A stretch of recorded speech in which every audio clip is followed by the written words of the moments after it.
Does he know y'all have this in the doc?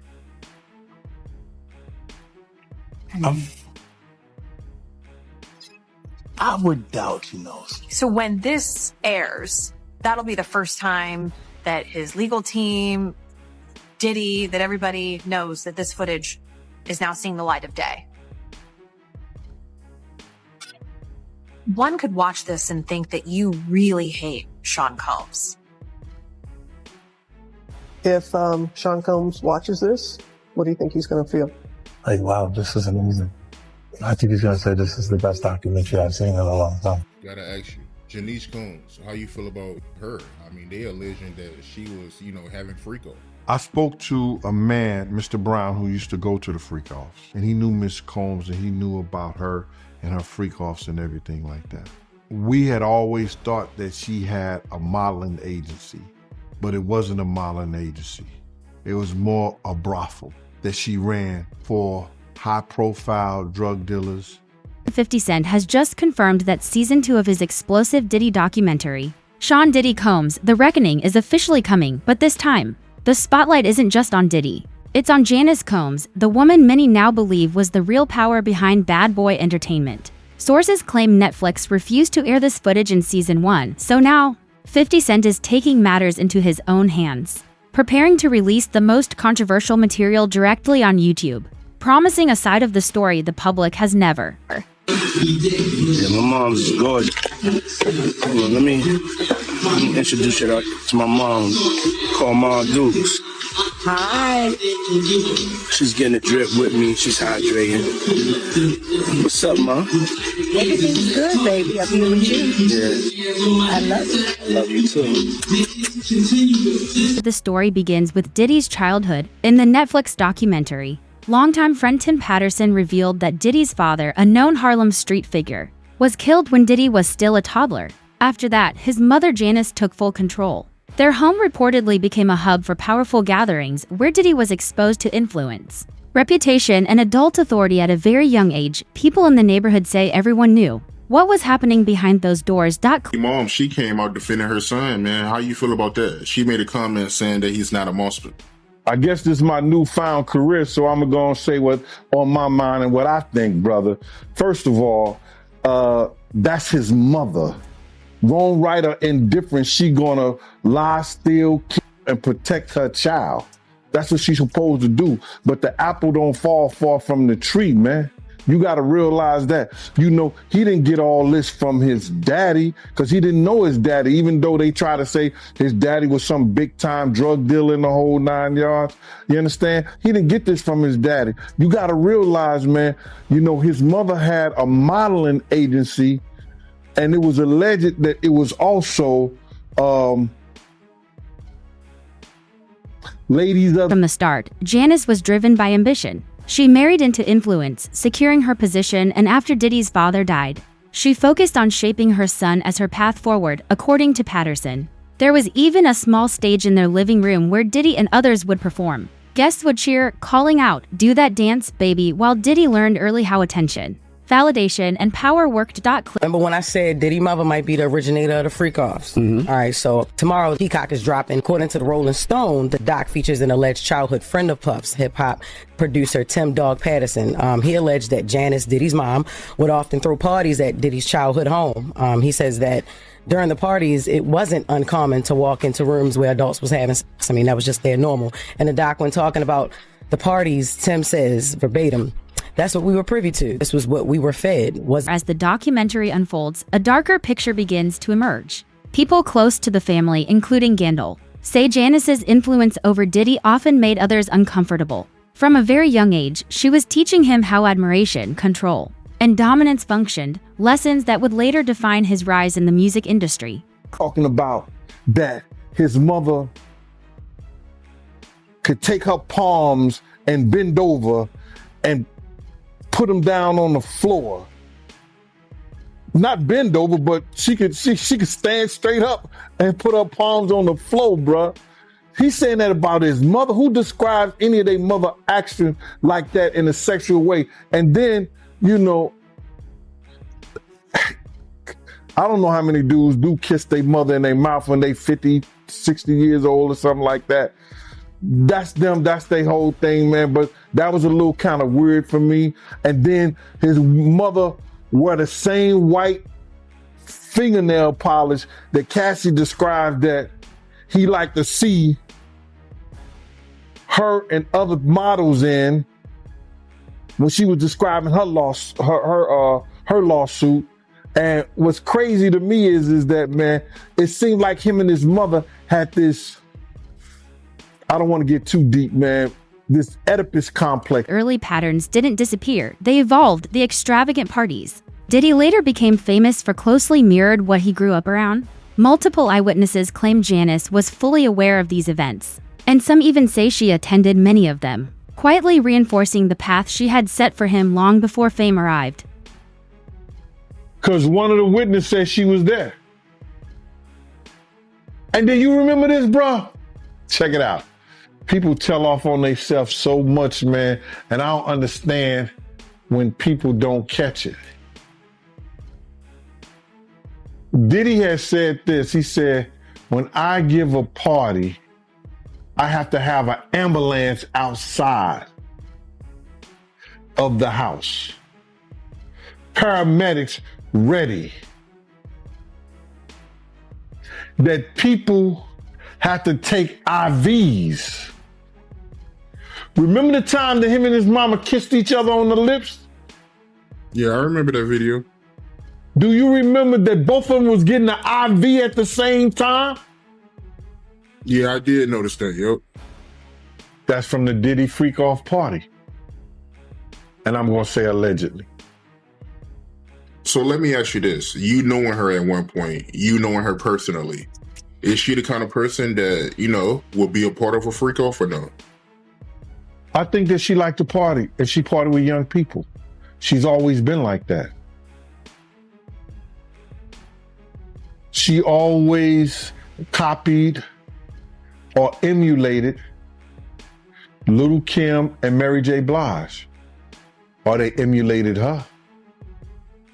The blonde hair, the nails, the high boots, the age-appropriate, inappropriate. Scandal admitted he always sensed something unsettling about how close Diddy and his mother were. After his father's death, Janice positioned Diddy as the man of the house, placing adult pressure on him far too early. Over time, their bond reportedly became controlling, with Janice deeply involved in his personal life, social circle, and decision-making at every level. Relationship, whether it's physical or mental, with a mother and a son.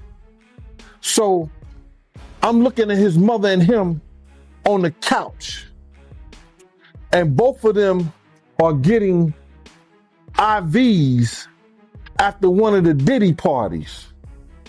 Allegedly. I'm gonna say allegedly because I wasn't there and I didn't know, but they showed them both getting IVs on the couch.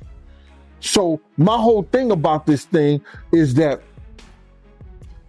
I'm not saying that she was ever at a freak off, she was ever at that type of party, but you can't tell me Miss Janice Combs, who was always at the regular parties, didn't know nothing about the freak-off party. According to allegations, even Cassie later described strange and unsettling dynamics. Inside the household, Janice's influence extended into every corner of Diddy's life, including unusual family rituals that left visitors shocked. Those experiences, people say, shaped him in ways outsiders could never fully understand. The situation where they say he was trying to shape Misa into his mother. Can you see that? Like, yeah, with the blonde hair and yeah, and all of that. I mean,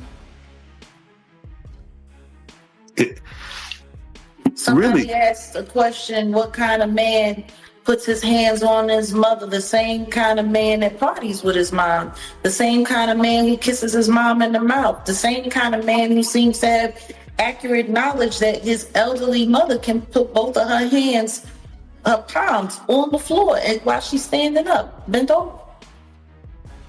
Oh damn! I ain't seen that one. Oh. You never seen the Instagram video where he was talking about how his mom was still young and spry and how she still liked the party and how they was getting a IV drip?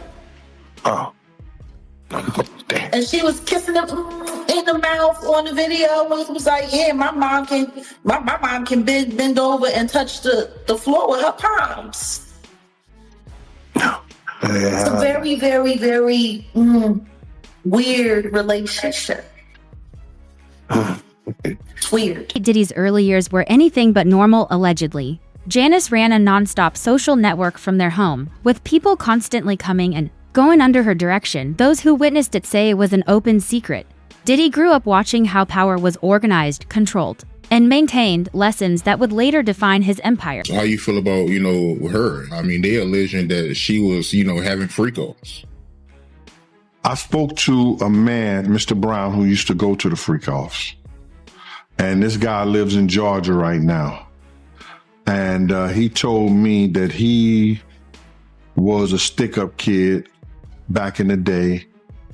And one time he had robbed one of their spots.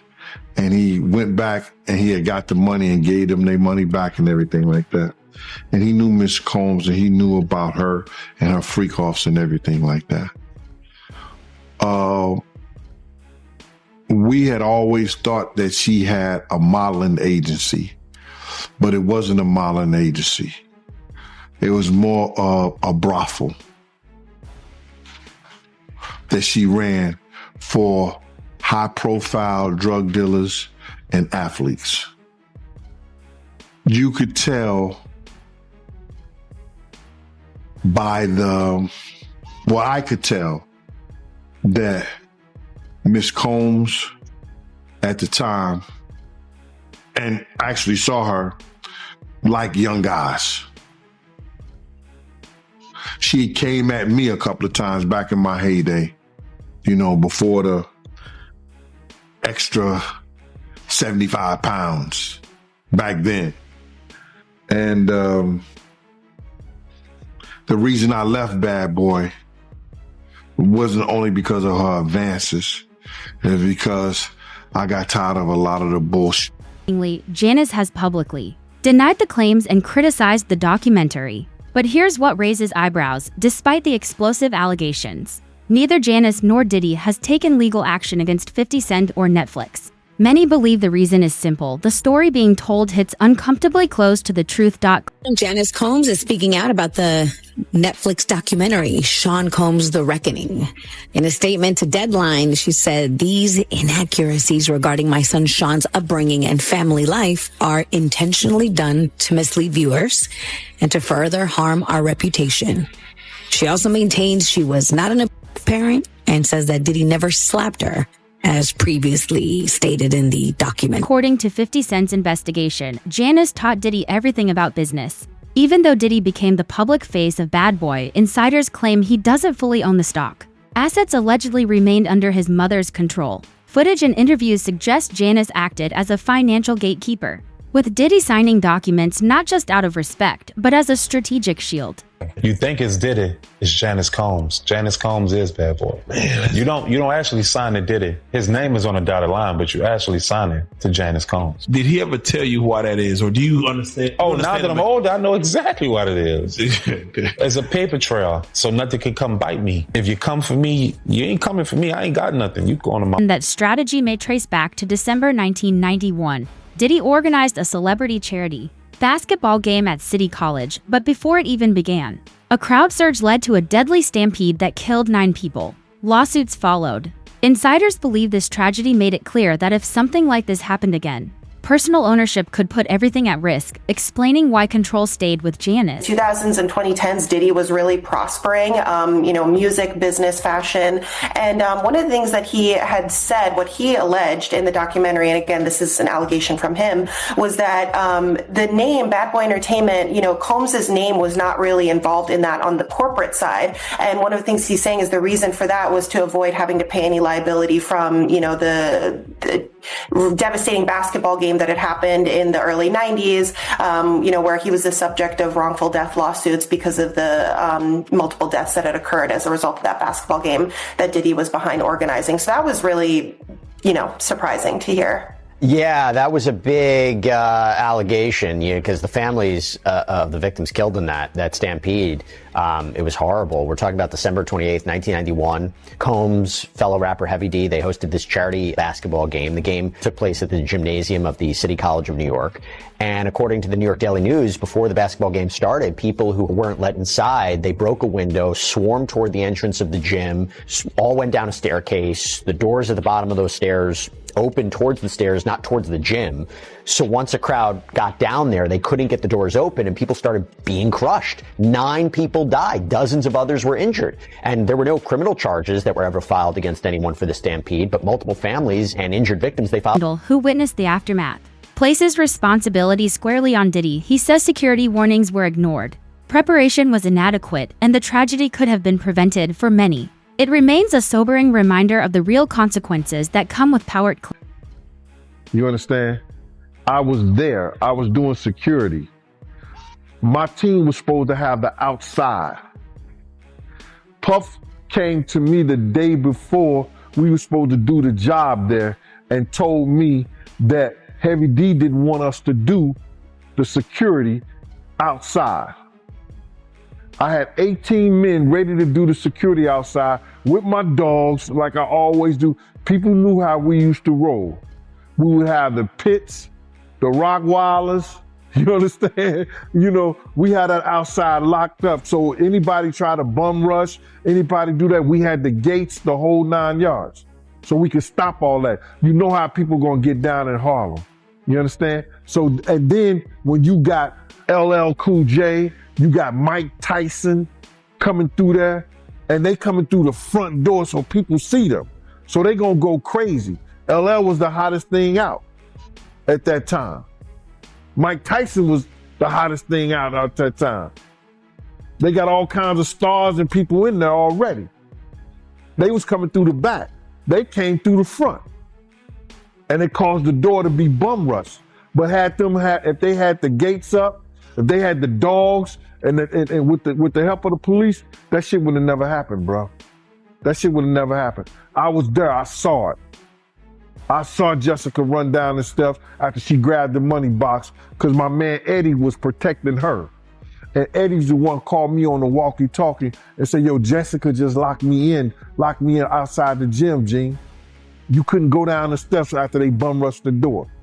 You understand? I had to run around the whole gym on the outside, around the gym, down the steps, run across the basketball court, and open the front door. When I opened that one door, because it pushed inside, people start squeezing through that. Then I just kept doing the doors, and people was coming in there, falling dead, right out, just falling out right there. And once they got in there, they just fell out.